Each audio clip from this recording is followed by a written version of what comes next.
Mas estamos vivendo esse tempo de Copa do Mundo e eu, que sou apaixonado de futebol, gosto mais desse momento. A gente, eu sei que não é o Mengão jogando, mas eu tenho uma simpatia também pela seleção brasileira. E é muito legal, né? E não só a questão do futebol em si. O futebol, é claro, é o chamariz, é o motivo, né, da reunião, né, disputa entre as seleções. Mas o que eu gosto de ver também na Copa do Mundo é o movimento que ele gera. Por exemplo, o patriotismo que desperta nas pessoas.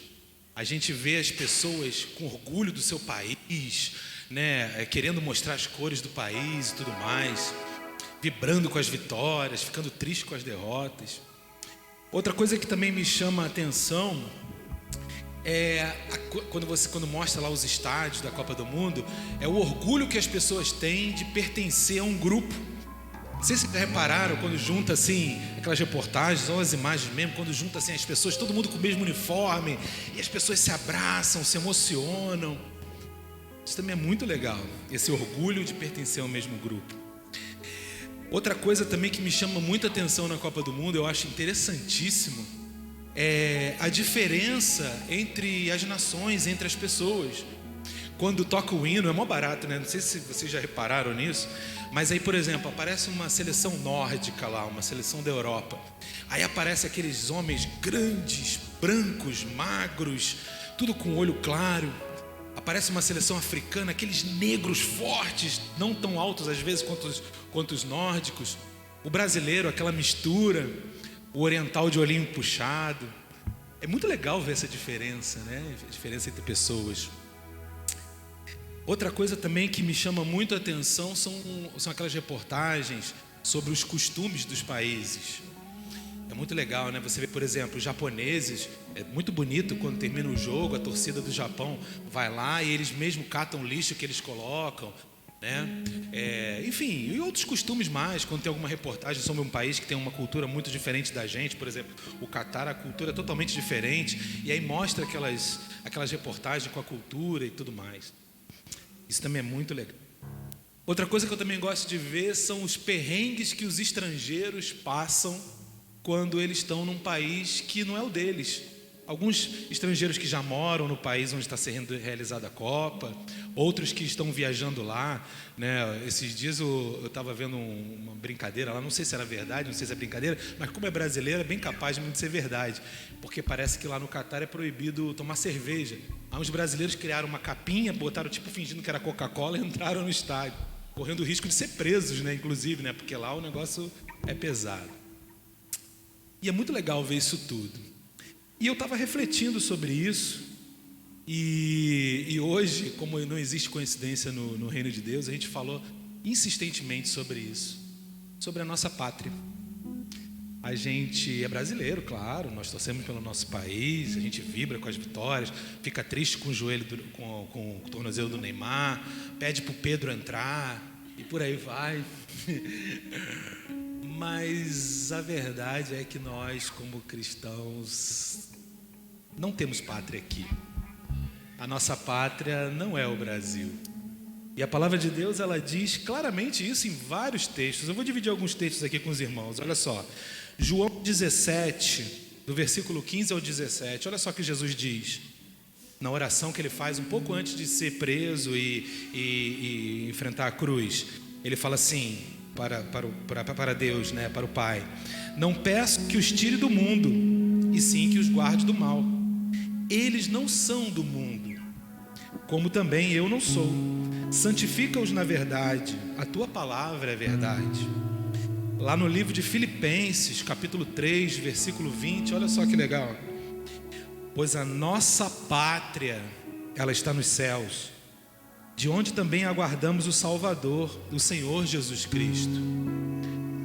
Em Hebreus, capítulo 13, versículo 14, a palavra de Deus diz assim: na verdade, não temos aqui cidade permanente, mas buscamos a que há de vir. E aí, pensando nisso, eu fico pensando sobre essas coisas e penso se a gente está vivendo como alguém que não vive nesse mundo, como alguém que não é desse mundo, como alguém que não pertence a esse mundo. É inadmissível para nós que somos cristãos não nos portarmos como um cidadão desse mundo. Eu falei aqui do patriotismo nos jogos. O nosso patriotismo, como cidadão do céu, deveria ser amar mais ao Senhor, buscar mais ler a Bíblia. Eu falo aqui sobre a questão do orgulho de pertencer a determinado grupo, a determinado lugar. E nós, como cidadãos dos céus, nós deveríamos ter orgulho, felicidade, alegria de estarmos aqui com os irmãos, celebrando esse reino que já chegou, o reino de Deus. Porque o reino de Deus já chegou, né? A gente tende a achar a salvação como algo que ainda virá. Mas a partir do momento que a gente recebe o Senhor Jesus como nosso Senhor e Salvador, a partir do momento que a gente entende que a gente não tem condição de nos salvar e a gente se rende a Cristo, a salvação já chegou e nós já somos participantes do reino. Quando eu falo de características físicas dos jogadores e dos países, o que poderia remeter? Aos nossos dons. Nós somos diferentes. Cada um no corpo de Cristo tem um dom, tem uma capacidade. Alguns tocam, outros falam, outros cuidam, outros abraçam, outros amam, outros evangelizam. Quando a gente fala dos costumes, o nosso costume como cristão deveria ser ter uma vida de santidade, que é para isso que Deus nos chama, para termos uma vida de santidade. E quando eu falo nas reportagens e nas situações de pessoas que estão fora do seu país, eu estou falando da gente. Nós, como cristãos, a gente não tem o direito de se conformar com o mundo. Nós seremos eternos peixes fora d'água. E a nossa missão é ser totalmente diferente daquilo que o mundo apresenta. A palavra de Deus diz ali em 1 Pedro, capítulo 2, versículo 11. Olha só que legal. Amados, exorto-vos como peregrinos e forasteiros que sois, a vos das paixões carnais que fazem guerra contra a alma. Tito, capítulo 2, versículo 11 a 13. Porquanto a graça de Deus se manifestou salvadora a todos os homens, educando-nos para que, renegadas a impiedade, as paixões mundanas, vivamos no presente século sensata, justa e piedosamente, aguardando a bendita esperança e a manifestação da glória do nosso grande Deus e Salvador Jesus Cristo.